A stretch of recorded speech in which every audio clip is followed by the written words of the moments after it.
అందరికీ నమస్కారం. ఈరోజు కరెంట్ అఫైర్స్లో మన మొదటి అంశం, ఐక్యరాజ్య సమితి ఆర్టిఫిషియల్ ఇంటెలిజెన్స్ సలహా సంఘంలో 3 భారతీయులకు చోటు కల్పించారు.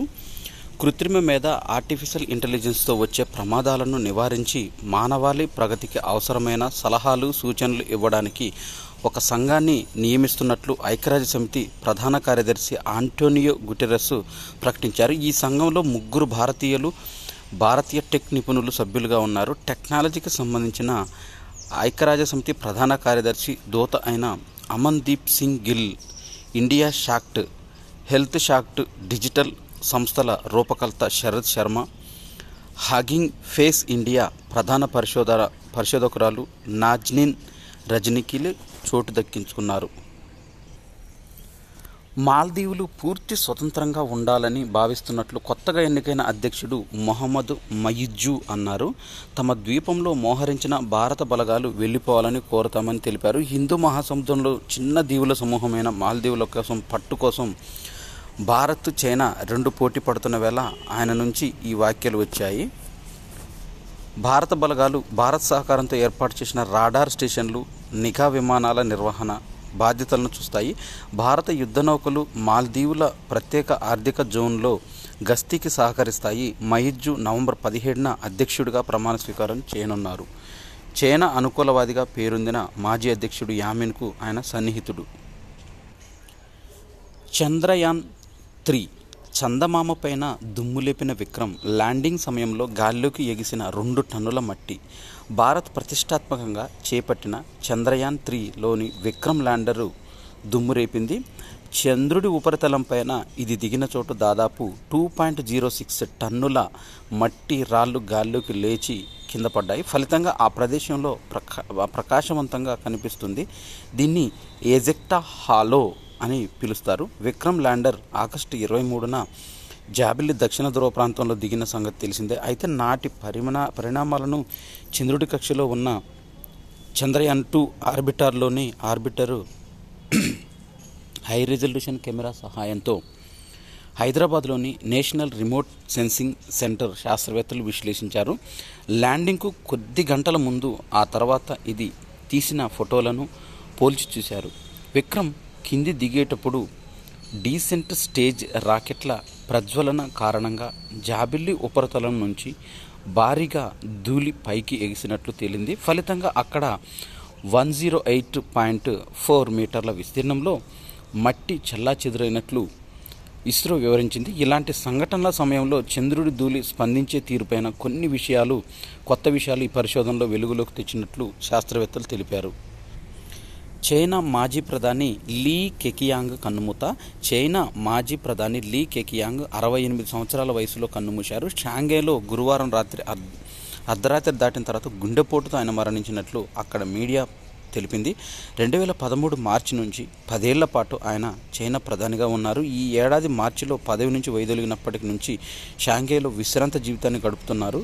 చైనా కమ్యూనిస్టు పార్టీ సిపిసి అధినేత పదవికి ఆ దేశ అధ్యక్ష స్థానానికి ఎన్నికయ్యే విషయంలో జిన్పింగ్కు ప్రధాన పోటీదారుడుగా ఉండేవారు. అయితే ప్రధానిగా ద్వితీయ స్థానానికి పరిమితమయ్యారు. ఇటలీలో భారత రాయబారిగా హైదరాబాద్కు చెందిన 1994 బ్యాచ్ ఐఎఫ్ఎస్ అధికారి వాణి సర్రాజురావు నియమితులయ్యారు. ప్రస్తుతం విదేశాంగ శాఖలో అదనపు కార్యదర్శి హోదాలో ఉన్న ఆమె ఇటలీలో రాయబారిగా నియమిస్తూ కేంద్ర ప్రభుత్వం శుక్రవారం ఉత్తర్వులు జారీ చేసింది. ఈమె విద్యాభ్యాసం అంతా హైదరాబాద్లోనే సాగింది. అమెరికా కాలిఫోర్నియాలోని San Jose State University environmental స్టడీస్లో ఎంఎస్ చేశారు. గతంలో ఆమె అమెరికా డివిజన్ డైరెక్టర్, స్వీడన్లోని భారత రాయబార కార్యాలయం ఫస్ట్ సెక్రటరీ, విదేశాంగ కార్యాలయంలో యూరప్ వెస్ట్ విభాగాల అండర్ సెక్రటరీగా సేవలందించారు. తొలి పోస్టింగ్ కింద మెక్సికో సిటీలోని భారత రాయబార కార్యాలయంలో పనిచేశారు. 2011 నుంచి 2014 వరకు ఇజ్రాయెల్లోని భారత రాయబార కార్యాలయంలోని వాణిజ్య విభాగం అధిపతిగా, మిషన్ డిప్యూటీ చీఫ్గా సేవలందించారు. 2017 నుంచి 20 వరకు ఫిన్లాండ్, ఎస్తోనియా రాయబారిగా పనిచేశారు. యూనిసెఫ్ ఇచ్చిన ఒక నివేదిక సూడాన్లో నెలకొన్న తీవ్ర సంఘర్షణాత్మక పరిస్థితుల కారణంగా 1.190 మంది విద్యార్థులు పాఠశాలకు దూరమయ్యారు. కొన్ని లక్షల మంది చిన్నారులు వారి కుటుంబ సభ్యులు నిరాశ్రయులయ్యారు. ఆ పిల్లలకు సురక్షిత స్థావరాలు ఏర్పాటు చేసి చదువుకోవడానికి అవసరమైన సౌకర్యాలు కల్పించాలని యూనిసెఫ్ కృషి చేస్తుంది. నీటిలో ఫ్లోరైడ్ పెరిగితే చిన్నారులకు నాడీ సమస్యలు ఏర్పడతాయంటూ ఫ్లోరైడ్ పరిమాణం ఎక్కువగా ఉన్న నీటిని దీర్ఘకాలం పాటు తాగడం వల్ల చిన్నారుల్లో విషయ గ్రహణ సామర్థ్యం తగ్గిపోవచ్చని తాజా అధ్యయనం పేర్కొంది. అమెరికా శాస్త్రవేత్తలు ఇథియోపియాలోని గ్రామీణ ప్రాంతాల్లో ఈ పరిశోధన చేపట్టారు. అక్కడ నీటిలో సహజ సిద్ధంగా లభించే ఫ్లోరైడ్ లీటర్కు 0.4 నుంచి 15.5 మిల్లీగ్రాములుగా ఉంది. ప్రపంచ ఆరోగ్య సంస్థ ప్రమాణాల ప్రకారం అది 1.5 మిల్లీగ్రాములను మించకూడదు. అక్కడ పాఠశాలలకు వెళ్తున్న 74 మంది చిన్నారులపైన పరిశోధన సాగించారు. వారికి విషయ గ్రహణ సామర్థ్యానికి సంబంధించిన కొన్ని పరీక్షలు నిర్వహించారు. ఫ్లోరైడ్ ఎక్కువగా ఉన్న నీటిని తాగేవారు జ్ఞాపకశక్తి, ఇతర పరీక్షల్లో పేలవమైన పనితీరును కనబరిచారంటూ ఫ్లోరైడ్కు నాడీ వ్యవస్థకు సంబంధం ఏంటన్నది విశిష్టంగా వెల్లడి కాలేదు. దీనిపై మరిన్ని పరిశోధనలు జరగాలని అమెరికా శాస్త్రవేత్తలు తెలిపారు.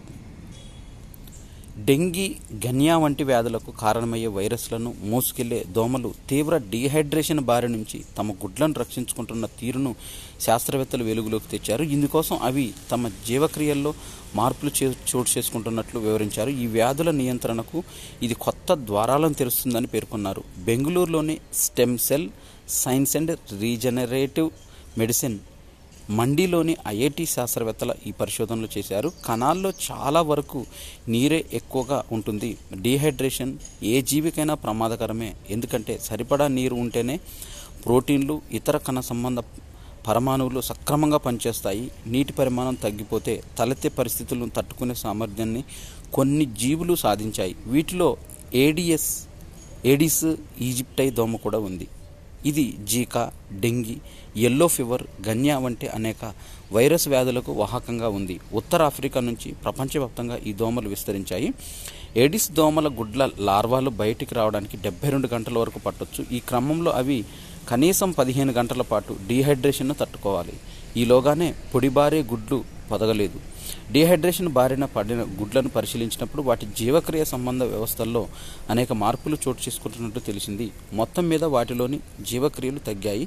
డీహైడ్రేషన్ వల్ల తలెత్తే ఆక్సిడేటివ్ ఒత్తిడి ప్రభావాలను తగ్గించే ఎంజైమ్లు పెరిగాయి. ఈ గుడ్లలో డీహైడ్రేషన్ను తట్టుకునే సామర్థ్యాన్ని లక్ష్యంగా చేసుకొని చర్యలు చేపడితే దోమల ఉధృతి నియంత్రించవచ్చని శాస్త్రవేత్తలు తెలిపారు. బెంగళూరులోని stem cell science and regenerative medicine వారు మండిలోని ఐఐటి శాస్త్రవేత్తలు ఈ పరిశోధనను చేశారు.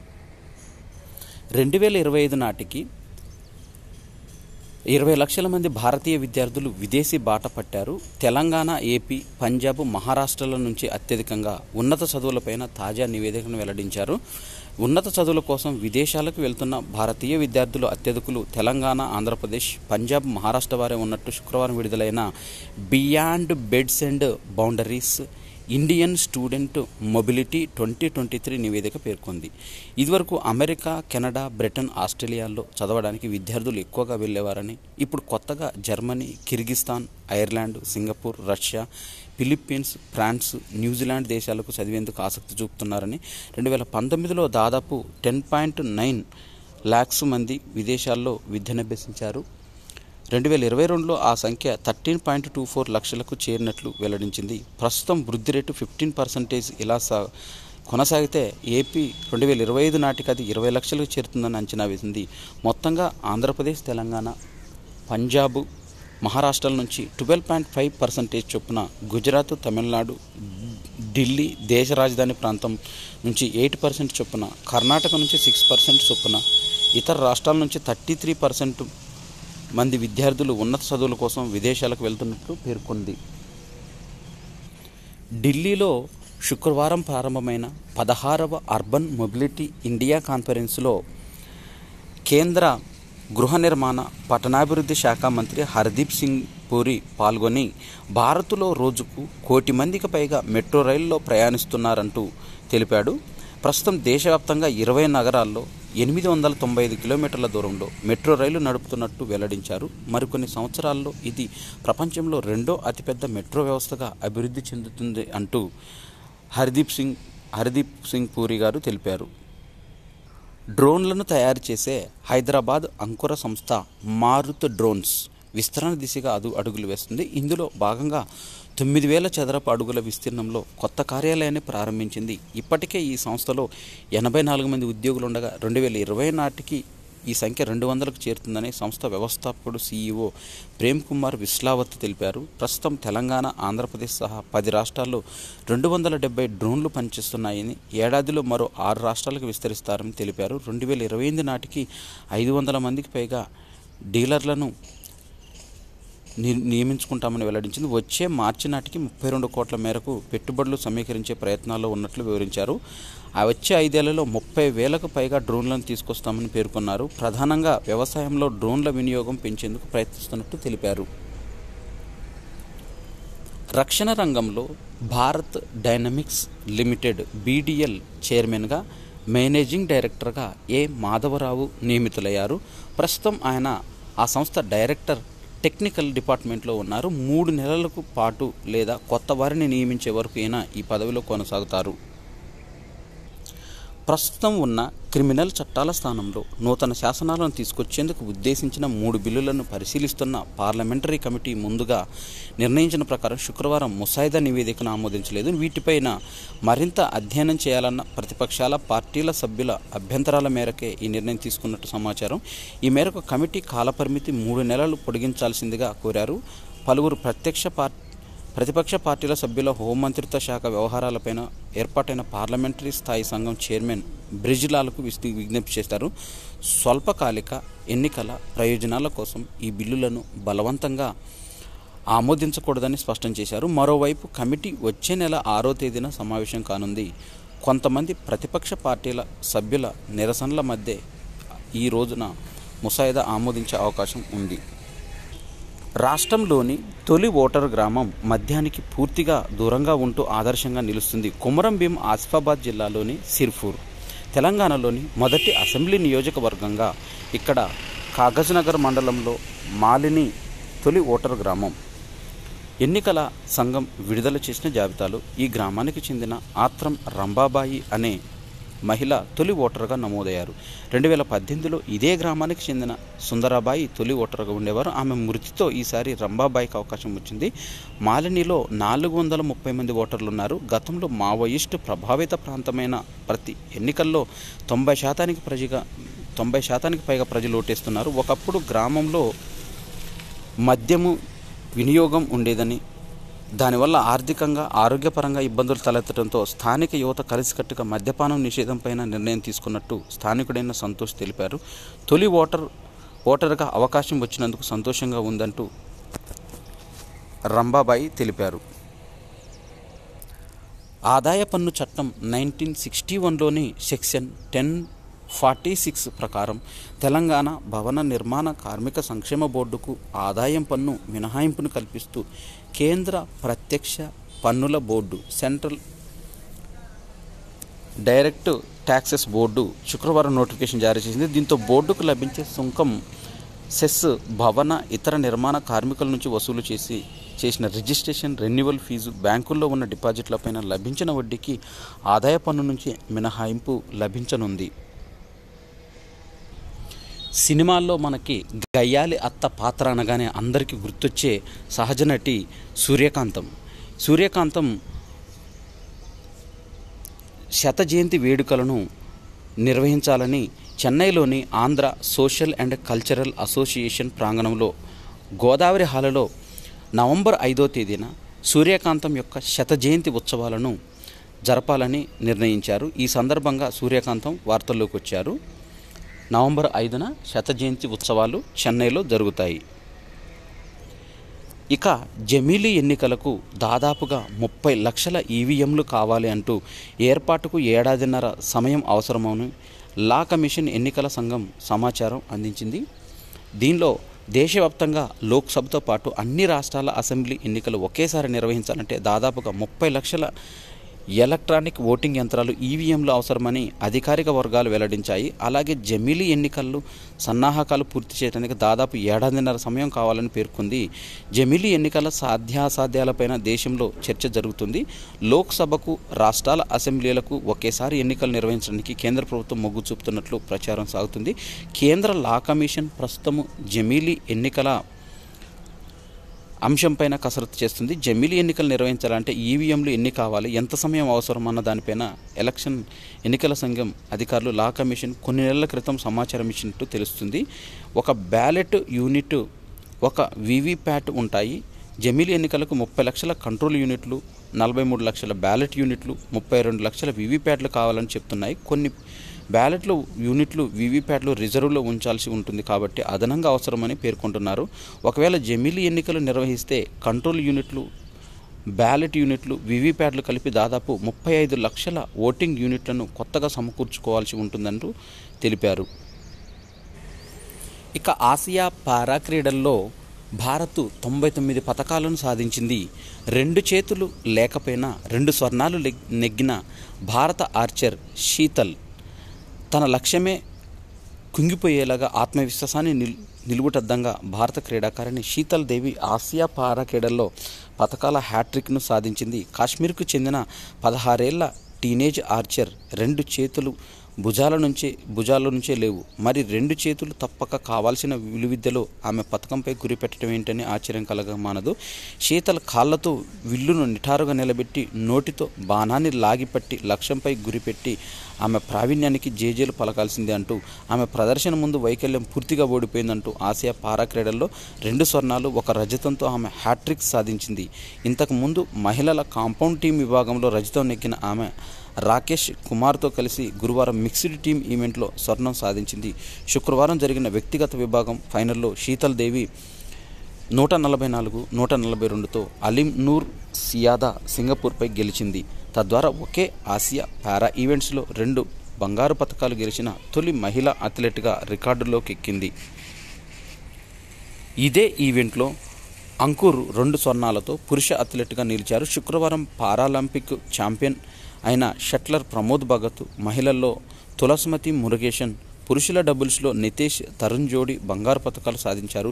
ఒక బ్యాడ్మింటన్లోనే భారత ఖాతాతో 9 పతకాలు చేరడంతో విశేషం. ప్రస్తుతం భారత్ 25 స్వర్ణాలు, 29 రజతాలు, 45 కాంస్యాలతో కలిపి మొత్తం 99 పతకాలతో 6వ స్థానంలో ఉంది. నేటితో ముగియనున్న ఈ క్రీడల్లో భారత్ అధికారికంగా 100 పతకాల మైలురాయిని తొలిసారి దాటనుంది. ఆసియా మహిళల హాకీ ఛాంపియన్స్ ట్రోఫీ టోర్నమెంట్లో భారత జట్టు భారీ విజయంతో బోణికొట్టింది. థాయిలాండ్ జట్టుతో శుక్రవారం జరిగిన తొలి లీగ్ మ్యాచ్లో టీమిండియా 7-1తో నెగ్గింది. భారత్ తరపున సంగీత కుమారి 29వ, 45వ, 45వ నిమిషంలో 3 గోల్స్ చేయగా, మోనికా 7వ నిమిషంలో, లారెల్ మిస్సిమియా 52వ నిమిషంలో, సలీమా టెటే 15వ నిమిషంలో, దీపిక 40వ నిమిషంలో ఒక్కొక్క గోల్ సాధించారు. ఆసియా ఛాంపియన్షిప్లో భారత రైఫిల్ షూటర్లు అర్జున్ బబుతా, తిలోత్తమ సేన్ రజత పతకాలు సాధించారు. ఈ ప్రదర్శనతో భారత్ 2 ఒలింపిక్స్ కోటాలకు బెర్తులు దక్కాయి. ఇప్పటికే భారత షూటర్లు 8 బెర్తులు పొందారు. దీంతో వచ్చే ఏడాది పారిస్కు పయనమయ్యే షూటర్ల సంఖ్య 10కి చేరింది.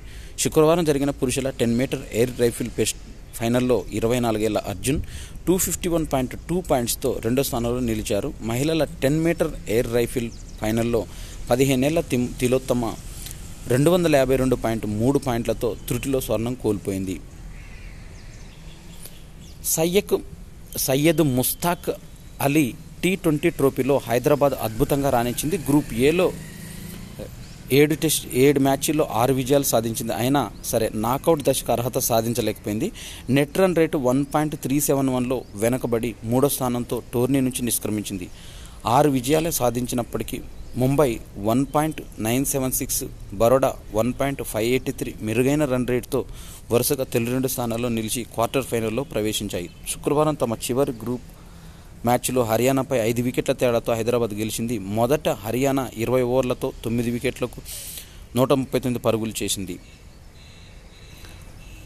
భారత రెజ్లర్ రీతిక చరిత్ర సృష్టించింది. అండర్-23 ప్రపంచ ఛాంపియన్షిప్లో విజేతగా నిలిచిన భారత తొలి క్రీడాకారిణిగా రికార్డు నెలకొల్పింది.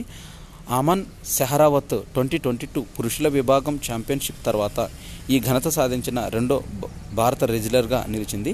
అల్బేనియాలో టిరానాలో జరుగుతున్న ఈ టోర్నీలో మహిళల 76 కేజెస్ ఫైనల్లో రితిక 9-2తో కెనడీ బ్లేడ్స్ అమెరికాను చిత్తు చేసింది. ఆసియా షూటింగ్ ఛాంపియన్షిప్లో విజయవాడకు చెందిన మద్దినేని ఉమామహేష్ సత్తా చాటాడు. 10 meter air rifle junior mixed విభాగంలో గౌతమి బానోత్తో కలిసి మహేష్ రజతం గెలిచాడు. తుది పోరులో మహేష్ ద్వయం 6-16తో జీన్-యీ లూను చైనా జంట చేతిలో ఓడింది. జాతీయ క్రీడల్లో తెలంగాణకు మరో కాంస్యం దక్కింది. మహిళల నెట్బాల్ పాస్ట్ 5 విభాగంలో రాష్ట్రానికి కంచు పథకం వచ్చింది. శుక్రవారం కేరళతో కాంస్య పథక పోరులో 26-26తో టై చేసుకున్న అమ్మాయిలు ఉమ్మడిగా 3వ స్థానంలో నిలిచారు. మరోవైపు మహిళల 3x3 బాస్కెట్బాల్లో తెలంగాణ ఫైనల్లో అడుగుపెట్టింది. సెమీస్లో ఈ జట్టు 21-8 తేడాతో మధ్యప్రదేశ్పై విజయం సాధించింది. శనివారం ఫైనల్లో ఢిల్లీతో తెలంగాణ తలపడనుంది. హైదరాబాదులో కార్ల రేసులకు సందడి. వరుసగా ప్రతిష్టాత్మక పోటీలు నెలకొల్పనున్నారు. మెరుపు వేగంతో ప్రేక్షకులను అలరిస్తూ దుమ్ము లేపుతూ రై రైమంటూ కార్లు దూసుకెళ్తున్నాయి. హైదరాబాద్లో మరోసారి ప్రతిష్టాత్మక రేసింగ్ పోటీలు జరగబోతున్నాయి.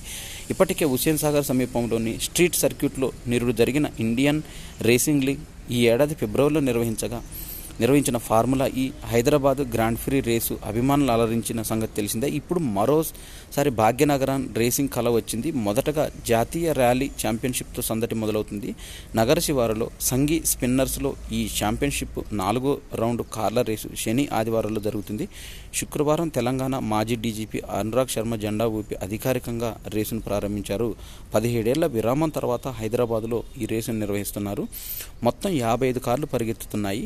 12.30 కిలోమీటర్ల జేవీఆర్ 30 కిలోమీటర్స్ సంఘీ మట్టి ట్రాక్లో కలిసి మొత్తం 212 కిలోమీటర్స్ దూరం ఈ ర్యాలీ సాగనుంది. మరోవైపు 2 సీజన్ ఇండియన్ రేసింగ్ లీగ్తో పాటు F4 ఛాంపియన్ తొలి రౌండ్ పోటీలకు ఆతిథ్యం ఇచ్చేందుకు హైదరాబాద్లోని స్ట్రీట్ సర్క్యూట్లో ఏర్పాటు చేస్తున్నారు. షెడ్యూల్ ప్రకారం వచ్చే 4-5 4వ రౌండ్ రేసుతో వచ్చే ఏడాది ఫిబ్రవరి 10న హైదరాబాద్లో తిరిగి నిర్వహించనున్నారు.